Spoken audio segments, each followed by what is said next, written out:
C'est avec beaucoup de plaisir que je vous présente le chef Christophe Chiavola. On est dans les Alpilles. Bonjour Christophe. Bonjour Karine. Moi, je suis ravie d'être là avec toi. Pareillement. Tu vas nous proposer une super recette avec un produit d'exception, Oui, celui-ci là. c'est ça.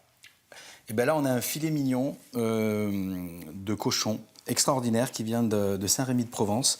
Pas très loin, à côté. Exactement. Donc c'est un cochon vraiment d'une souplesse, d'une rareté, parce qu'il est travaillé vraiment avec amour. C'est Mélanie donc, qui s'en occupe. Ah oui, oui, c'est... La couleur est magnifique. Vous allez voir, c'est hyper tendre. Ouais, c'est ça, c'est la tendreté à exceptionnelle. l'extrême. Ah, ouais. Avec ce filet mignon, tu vas rajouter des petites choses qui est quand même ta couleur. Alors ça, non, ce n'est pas de la salade. Enfin, pas complètement. C'est de la salade de mer. C'est presque ça. C'est des algues. C'est des algues. Et donc j'ai un côté un peu... j'aime beaucoup l'Asie, donc j'aime bien apporter un peu le côté marin, le côté salin. Ouais, salin, merci. Et puis on a aussi des petits citrons qui vont avec. Voilà. Et en fait, on va faire infuser cette magnifique polenta. Alors, la polenta, je voudrais que tu nous en dises deux mots aussi, elle est assez incroyable. C'est ça. Cette polenta, elle arrive juste d'à côté, à 3-4 km. C'est du maïs, hein, on rappelle. C'est un moulin qui fait ça. Et voilà. Et donc c'est encore fait avec passion. Et on a un produit qui est un petit peu torréfié. On a quelque chose qui est vraiment... Oui, il va y avoir de la mâche quand même. Voilà. Et puis de la saveur, surtout une vraie saveur. C'est un produit bio, je tiens à le préciser parce que c'est important. Et on fait cuire ça dans un bon lait pendant Exactement. 20 minutes à peu près. 20 minutes avec des algues. Eh bien, il n'y a plus qu'à. Allez.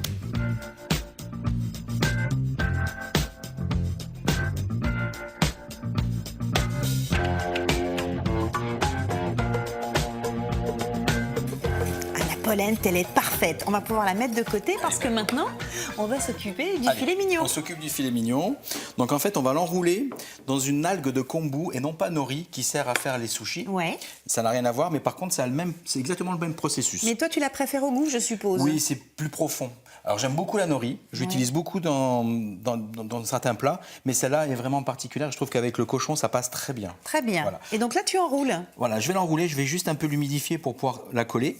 C'est en fait une algue très filandreuse. En tout cas, elle est belle. Ouais. Visuellement, déjà, ça donne envie, tu vois. C'est vraiment très filandreux. Et on a l'algue, c'est-à-dire que quand elle reprend, là, elle va bien se coller. Et en fait, c'est enroulé vraiment de filaments d'algues. D'accord. Voilà, c'est pour ça que c'est important de le mettre. Ça va bien adhérer à la viande. Exactement. Qu'on va faire cuire quand même avec un petit peu de beurre. Oui, un petit peu de beurre, oui, ça c'est important. Oui, quand même. Parce que le beurre, c'est la vie. Oui, je suis d'accord.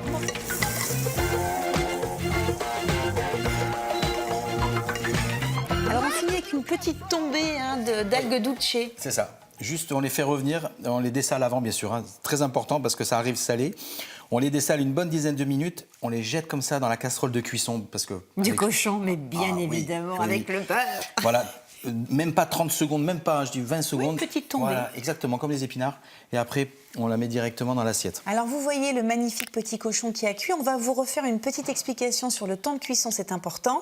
Donc, 1 minute dans la poêle, vous tournez, comme on a vu, avec un petit peu de beurre. Et après, combien de temps? Et après, allez, 6 minutes, on le laisse tout doucement avec une... À feu moyen. Ouais, à feu moyen, basse température, pour pas agresser le produit, laisser monter la chaleur à cœur et qu'on ait un produit rosé et super tendre. Et bien évidemment, vous faites attention à faire reposer cette viande qui a besoin de se détendre. Je pense qu'on a une très belle recette. Christophe, merci beaucoup. Merci à vous. Alors quand on vous dit que le bonheur il est dans l'assiette, c'est encore une fois vrai.